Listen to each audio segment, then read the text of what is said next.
Dear friends, welcome to education heaven. मैं assistant professor Anant Prakash आपके अपने यूट्यूब चैनल शिक्षा स्वर्ग में आपका स्वागत करता हूं। फ्रेंड्स, आज का मोटिवेशन है, आप कुछ भी करें कोई मायने नहीं रखता। आप कुछ भी करें कोई मायने नहीं रखता, लेकिन आप उसे किस मन से कर रहे हैं यह बहुत मायने रखता है। आप जो भी कर रहे हैं, यदि आप डीएलएड कर रहे हैं तो इसमें दो तरीके से लोग पार्टिसिपेट करते हैं। एक हुआ कि हमें हर हाल में सीखकर अच्छे मार्क्स लाना है, और एक ऐसे भी स्टूडेंट्स होंगे जो यह चाहते होंगे कि मैं सिर्फ किसी भी प्रकार से डिग्री हासिल कर लूं। तो आपके ऊपर निर्भर करता है कि आप किस मन से आप किसी काम को कर रहे हैं। तो मेरा मानना है आप किसी भी काम को करिए, 100% कीजिए और उसमें जरूर आपकी सफलता मिलेगी। फ्रेंड्स, यदि आपको मेरा वीडियो अच्छा लगता है, हेल्पफुल लगता है, तो आप मेरे चैनल को सब्सक्राइब करें, वह बेल आइकन दबा दें ताकि आने वाले वीडियो की नोटिफिकेशन पहले आपको मिल सके। वह कमेंट जरूर करें, यदि आप कमेंट करते हैं तो हमें मोटिवेशन मिलता है और मैं आपके जरूरत के लिए वीडियो बनाते रहता हूं। तो फ्रेंड्स, आज का यह वीडियो काफी इंपॉर्टेंट होने वाला है, क्योंकि मैं आपको DElEd first year F3 paper, कौन सा पेपर? F3, जो कि आपका पेपर है अर्ली चाइल्डहुड एंड एजुकेशन, यानी कि प्रारंभिक बाल्यावस्था देखभाल एवं शिक्षा। इसके यूनिट 1 से एक इंपॉर्टेंट प्रश्न देखेंगे, और वह प्रश्न है आपका ये: प्रारंभिक बाल्यावस्था देखभाल और शिक्षा की आवश्यकता व उद्देश्यों का वर्णन कीजिए। यह प्रश्न आपके लिए काफी इंपॉर्टेंट है और ऐसे प्रश्न एग्जाम में आने के चांसेस बहुत होते हैं। तो चलिए मैं आपको एक अच्छे तरीके से, सुसज्जित तरीके से बताता हूं। आंसर आप भी कॉपी में ऐसे ही लिखेंगे, क्योंकि यदि आप सही तरीके से लिखते हैं कॉपी में तो आपको मार्क्स अच्छे मिलेंगे। तो चलिए शुरू करते हैं। प्रारंभिक बाल्यावस्था। बाल्यावस्था बालकों की वह अवस्था होती है जिसमें छात्रों की स्मरण चेतना का विकास होता है। यानी कि बाल्यावस्था में बुद्धि जो है छात्रों का या किसी बच्चों का, वह तेजी से विकास करता है, जो 6 से 12 वर्ष तक होता है। इसमें छात्र नई नई वस्तुओं के संबंध में जानने के लिए उत्सुक होते हैं। यदि आप देखेंगे 6 से 12 वर्ष के बच्चे किसी भी चीज को देखते हैं तो उसके बारे में जानने की कोशिश करते हैं। जैसे मान लीजिए कि अगर वह स्विच दबाते हैं लाइट ऑन ऑफ करने का, तो कोशिश करते हैं कि ऑफ कैसे होता है, ऑन कैसे होता है। यदि कोई खिलौना है तो वह खिलौना को जो है जानना चाहते हैं, खिलौना यूज कैसे हो रहा है, चाहे वह किसी भी प्रकार का कोई वस्तु क्यों ना हो। तो उसमें जिज्ञासा ज्यादा होती है जानने की। यह वह अवस्था होती है जिसमें बालक के व्यक्तित्व एवं चरित्र का विकास तीव्र गति से होता है। नेक्स्ट,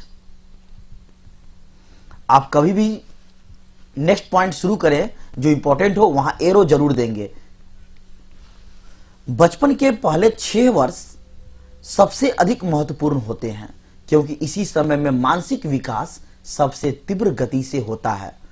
जो बच्चों का 6 वर्ष तक उम्र होता है, इसमें सबसे तेजी से माइंड जो है विकसित होता है।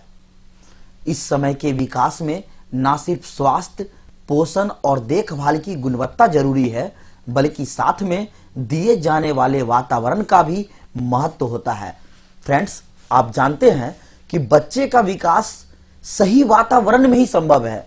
जितना बढ़िया वातावरण होगा, परिवार का माहौल होगा, समाज का माहौल होगा, उतना ही अच्छा बच्चे का विकास होगा। सो बच्चे के विकास करने में एक परिवार का माहौल, समाज का माहौल काफी महत्व रखती है। नेक्स्ट, प्रारंभिक बाल्यावस्था और देखभाल की आवश्यकता कैसे, क्या जरूरत पड़ती है इसमें? तो चलिए मैंने आपको पॉइंट में बताया है। नंबर 1, यह 6 वर्ष के उन बच्चों के लिए कार्यक्रम है जो विद्यालय से पूर्व प्रदान की जाती है। आप जानते हैं कि विद्यालय जाने से पूर्व, यानी बच्चा जब 4-5 साल का होता है तो अपने माँ बाप, परिवार से ही जो है वह सीखता है। शब्दों का निर्माण, शब्दों का सीखना, लिखना, वह शुरुआती शिक्षा परिवार से ही ग्रहण करता है। पॉइंट नंबर 2, यह कार्यक्रम बाल केंद्रित है, जिसमें खेल तथा क्रियाविधि अपनाई जाती है। आपको मालूम है कि अभी के जो शिक्षा है वह बालक को ध्यान में रखते हुए बनाया जाता है, यानी कि बाल केंद्रित शिक्षा है। नेक्स्ट पॉइंट नंबर 3, इस कार्यक्रम का उद्देश्य है शिशु का सर्वांगीण विकास करना। यह जो कार्यक्रम है आपका, इसका क्या उद्देश्य है? बच्चों का सर्वांगीण विकास, यानी सभी तरह से विकास, चाहे वह मानसिक विकास हो, शारीरिक विकास हो, बौद्धिक विकास हो, सृजनात्मकता हो, सभी प्रकार से विकास होना जरूरी है। यही इसका उद्देश्य है। नेक्स्ट पॉइंट नंबर 4, यह कार्यक्रम बच्चों के लिए प्रेरणादायक है, आनंददायी है, वह तनाव रहित खेल का वातावरण तैयार करती है। यह जो प्रारंभिक बाल्य शिक्षा जो सरकार आपको दे रही है, या जो पाठ्यक्रम चल रही है, इसका काम है मोटिवेट करना। बच्चे को कोई तनाव महसूस ना हो, वह इंजॉय करते हुए, खेल करते हुए अच्छे से पढ़ाई करे, वो भी तनाव रहित, यानी जिसमें कोई तनाव ना हो। नेक्स्ट पॉइंट नंबर 5, इसमें बच्चों को प्राथमिक शिक्षा के लिए तैयार किया जाता है। नेक्स्ट पॉइंट नंबर 6, यह बच्चों में आत्मनियंत्रण पैदा करता है, खुद को नियंत्रित करने की शक्ति देता है, जिज्ञासा जगाता है, जिससे उनमें आंतरिक अनुशासन की प्रवृत्ति का विकास होता है। नेक्स्ट, अब है आपका प्रारंभिक बाल शिक्षा और देखभाल का प्रमुख उद्देश्य क्या है? तो प्रारंभिक बाल शिक्षा और देखभाल कार्यक्रम का मुख्य उद्देश्य निम्नलिखित है, और पहला है आपका सर्वांगीण विकास। तो फ्रेंड्स, मैंने यहां पे आपको टाइप नहीं किया हूं क्योंकि बहुत बड़ा हो जाता प्रश्न, तो आप कॉपी कलम निकालिए और यहां से इसे समझिए और समझने के बाद लिखिए, क्योंकि लिख लेंगे, राइटिंग रहेगा तो आप उसे याद कर सकते हैं अच्छे से। तो चलिए, सर्वांगीण विकास क्या होता है? तो प्रारंभिक बाल शिक्षा और देखभाल कार्यक्रम का मुख्य उद्देश्य क्या होता है? सबसे पहला कि बच्चों में सर्वांगीण विकास करना, जो कि बच्चे का शारीरिक विकास, उसकी मांसपेशियां का समन्वय उचित प्रकार से हो रहा है या नहीं, लंबाई, भार, दांतों का विकास, बौद्धिक क्षमता, इन सब का विकास हो रहा है कि नहीं, इसका ध्यान रखना। और इन सब का विकास होना ही सर्वांगीण विकास है, यानी सब कुछ से विकास। नेक्स्ट पॉइंट नंबर 2, स्वच्छ मानवीय आदतों का निर्माण। यह क्या होता है? तो प्रारंभिक बाल देखभाल शिक्षा के अंतर्गत जो है स्वच्छ आदतों का निर्माण करना है। प्रारंभिक बाल्यावस्था वह समय होता है जब बच्चों को जो है अच्छी या बुरी आदतों का निर्माण होता है, और इसी को ध्यान रखा जाता है, जिसे हम स्वच्छ मानवीय आदतों का निर्माण कहते हैं। यदि यहां पर ध्यान न दिया जाए तो बच्चों में बुरी आदतों का निर्माण हो जाएगा। तो प्रारंभिक बाल शिक्षा का उद्देश्य है कि बच्चों में बुरी आदतों का विकास न हो। नेक्स्ट पॉइंट नंबर 3 है आपका वातावरणीय ज्ञान। यह वातावरणीय ज्ञान क्या होता है? तो प्रारंभिक बाल शिक्षा के कार्यक्रम की जो एक उद्देश्य है आपका कि बालक को वातावरणीय ज्ञान की समझ होना काफी जरूरी है। बालक जिस परिवार में जन्म होता है, जिस वातावरण परिवेश में उसका जन्म होता है, उसमें वह समझने की कोशिश करता है कि वहां क्या माहौल कैसा है, नकारात्मक है या फिर सकारात्मक है, और जैसा वहां का माहौल होगा बच्चा वैसा ही ढल जाएगा। यदि किसी बच्चे के माँ बाप बार बार झगड़ा करते हैं, आपस में लड़ते हैं, या फिर कोई गलत अवधारणा करते हैं, किसी प्रकार का ऐसी हरकत जो कि बच्चों के लिए सही ना हो, चाहे वह पान मसाला ये सब खाना, ये सब बच्चा को वातावरण में जो है अगर होता है तो बच्चे उसे सीखते हैं और उसी को फॉलो करते हैं। तो ये छोटी छोटी आदतें जो है खराबी होती है बच्चों के लिए। तो वातावरणीय ज्ञान यानी कि माहौल होना अति आवश्यक है। नेक्स्ट है आपका पॉइंट नंबर 4, बौद्धिक विकास। ये बौद्धिक विकास क्या है? तो बौद्धिक विकास इस अवस्था में जो है बालक का बौद्धिक विकास बहुत तेजी से होता है, तीव्र होता है। इस समय बालक हर वस्तु को बहुत ध्यान से देखता है और उसके मन में बहुत सारे प्रश्न चलते हैं जिससे वह जानने को उत्सुक होता है। नेक्स्ट पॉइंट नंबर 5, सृजनात्मक विकास। सृजनात्मक विकास क्या है? इसमें जो है बच्चे जो है अपने मन से नई नई चीजें सीखते रहते हैं, कोशिश करते हैं। जैसे मान लिया जाए कागज, कागज का बच्चा जो है नाव बनाने की कोशिश करता है, कोई खिलौना बनाने की कोशिश करता है, कोई फूल लेकर उससे कुछ अलग चीजें करने की कोशिश करता है, मिट्टी का घड़ा बनाना। तो ये तरह तरह की जो चीजें करता है उसे ही हम सृजनात्मक विकास के अंतर्गत रखते हैं, जैसे कि ड्राइंग करना। चलते हैं नेक्स्ट पॉइंट की ओर, और आपका अगला पॉइंट है शिष्टाचार का उचित विकास। किसका? शिष्टाचार का उचित विकास। अब आप कहेंगे ये शिष्टाचार क्या होता है?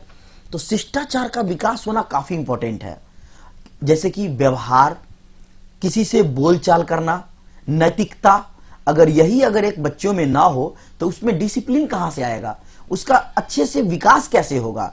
तो शिष्टाचार होना, विहेव होना, आदर सत्कार होना, संस्कृति को फॉलो करना, यह हुआ आपका शिष्टाचार का उचित विकास होना। तो फ्रेंड्स, अब चलते हैं निष्कर्ष की ओर, क्योंकि किसी भी प्रश्न का आप जवाब दें, डीएलएड हो, बीएड हो, तो इसमें अंत में निष्कर्ष जरूर लिखना चाहिए। यह निष्कर्ष क्या होता है? प्रश्नों का निचोड़, कि आपने जो प्रश्नों का जवाब दिया उसके निष्कर्ष क्या है, आखिर मेन पॉइंट क्या होना चाहिए। तो चलिए निष्कर्ष की ओर चलते हैं। प्रारंभिक बाल्यावस्था देखभाल और शिक्षा ऐसी होनी चाहिए जो बच्चों की सुरक्षा। आप जानते हैं कि बच्चे जो है, जो 0 से खासकर 5-6 इयर्स तक जब बच्चा नटखटपन, उसको जितना समझ नहीं होता है तो वह तोड़फोड़ करना, इधर उधर घूमना, बदमाशी करना ज्यादा करता है। तो बच्चों को सुरक्षा पर ध्यान देना चाहिए, जैसे कि घर में इलेक्ट्रिक्स होते हैं, इलेक्ट्रिक का सामान होता है, ये ऐसी चीजें, नाइफ होती है यानी कि चाकू होती है, इन छोटी छोटी चीजों से बच्चों को बचाना चाहिए। और ये सुरक्षा माँ बाप, परिवार के सदस्यों की जिम्मेवारी है। उसके बाद है आपका भोजन, स्वास्थ्य, देखभाल, इन सभी आवश्यकताओं की पूर्ति कर सके, और साथ ही इसमें पेरेंट्स का, परिवार के सदस्यों का स्नेह यानी कि ममता, प्यार, रक्षा, प्रेरणा और सीखने का अवसर यह प्रदान करता है आपका प्रारंभिक बाल्यावस्था और देखभाल। तो फ्रेंड्स, उम्मीद है आपको काफी अच्छे से समझ में आया होगा। आपको मैंने जिस प्रकार से बताया है, सेम टू सेम एग्जाम में ऐसे ही लिखेंगे, सुसज्जित रूप से। कहीं भी आप अगर अच्छे से पॉइंट लिखना हो तो वहां ये एरो का इस्तेमाल करें, ब्लैक ब्लू का इस्तेमाल करें। देखिए, इसलिए मैं आपका हेडिंग ब्लैक से और ब्लू से आपका टाइपिंग किया हूं, ताकि आप इसे कॉपी पर इसी प्रकार से लिखें और आपको कोई समस्या न हो। तो फ्रेंड्स, इसे अच्छे से लिखकर याद कर लें, क्योंकि लिखने से याद होता है। अगर आप इसे बार बार देखेंगे तो देखने से तुरंत तो माइंड में आ जाएगा, लेकिन आपको 100% याद नहीं होगा। लेकिन जब आप इसे लिखने की कोशिश करेंगे तो आपको आसानी से याद हो जाएगा। तो फ्रेंड्स, मैं आपके लिए इस तरह की बेहतरीन वीडियो उपलब्ध कराते रहता हूं। यदि आपको मेरा वीडियो अच्छा लगता है, हेल्पफुल लगता है, तो आप अपने दोस्तों के साथ फेसबुक, व्हाट्सएप पे शेयर करें, और अपने दोस्तों को साथ सब्सक्राइब भी करें मेरे वीडियो को, चैनल को। फिर मिलते हैं नेक्स्ट वीडियो में, तब तक के लिए धन्यवाद। Thank you for watching this video.